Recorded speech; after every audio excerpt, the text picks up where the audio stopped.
दहावीच्या विद्यार्थ्यांची आता लवकरच प्रतीक्षा संपणार आहे आणि दहावीचा निकाल येत्या काही दिवसांमध्ये विद्यार्थ्यांना पाहायला मिळणार आहे, कारण की 12वीचा निकाल लागलेला आहे। या अगोदरच्या रेकॉर्डनुसार 12वीचा निकाल लागल्यानंतर 7 ते 8 दिवसांमध्ये दहावीचा निकाल हा प्रसिद्ध केला जातो। तर बघू शकता Zee24 तास यांच्या माहितीनुसार महाराष्ट्र बोर्डाचा दहावीचा निकाल कधी, अशा प्रकारे जेव्हा प्रश्न विचारलेला होता तर 16 लाख विद्यार्थी एवढ्या विद्यार्थ्यांनी दहावीसाठी पेपर दिलेले आहे आणि एवढे विद्यार्थी आता निकालाची वाट बघत आहे।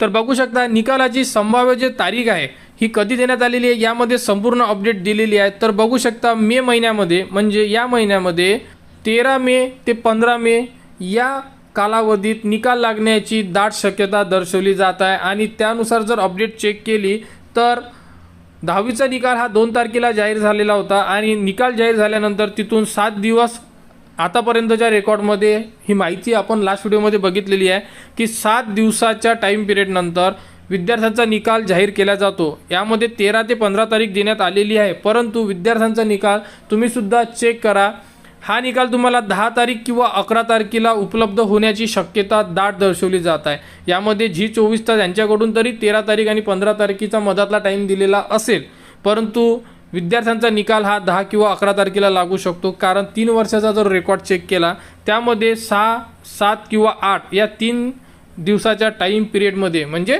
2 तारखेपासून 6, 7, 8 या टाइम पिरियडमध्ये विद्यार्थ्यांचे निकाल मागच्या 3 वर्षात लागलेले आहे। जर तो विचार केला तर तुमचा निकाल 10 किंवा 11 तारखेला लागू शकतो।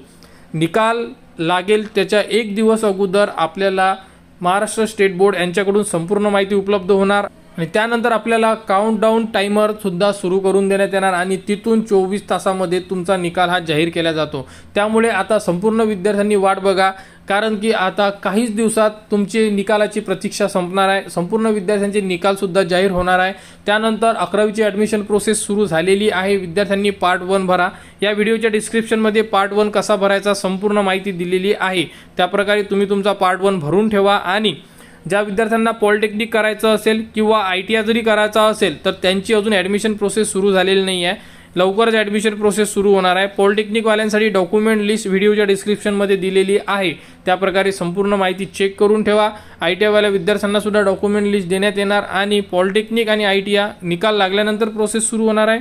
आणि जो तुमचा पार्ट 2 आहे 11th ॲडमिशनचा, हा सुद्धा तुमचा निकालानंतर सुरू होणार आहे, परंतु पार्ट 1 तुम्ही आताही भरू शकता। अशा प्रकारे ही अपडेट होती। लवकरात लवकर आपली माहिती म्हणजे पार्ट 1 फिलअप करून ठेवा 11वीच्या विद्यार्थ्यांनी, आणि निकाल लागल्यानंतर संपूर्ण प्रोसेस सुरू होणार। संपूर्ण अपडेट वेळोवेळी तुम्हाला आपल्या चॅनलवर देणे सुरू राहणार। त्यासाठी आपल्या चॅनलच्या कनेक्टमध्ये राहा, चॅनलला सबस्क्राईब करा व हा व्हिडिओ इतरांपर्यंत शेअर करा।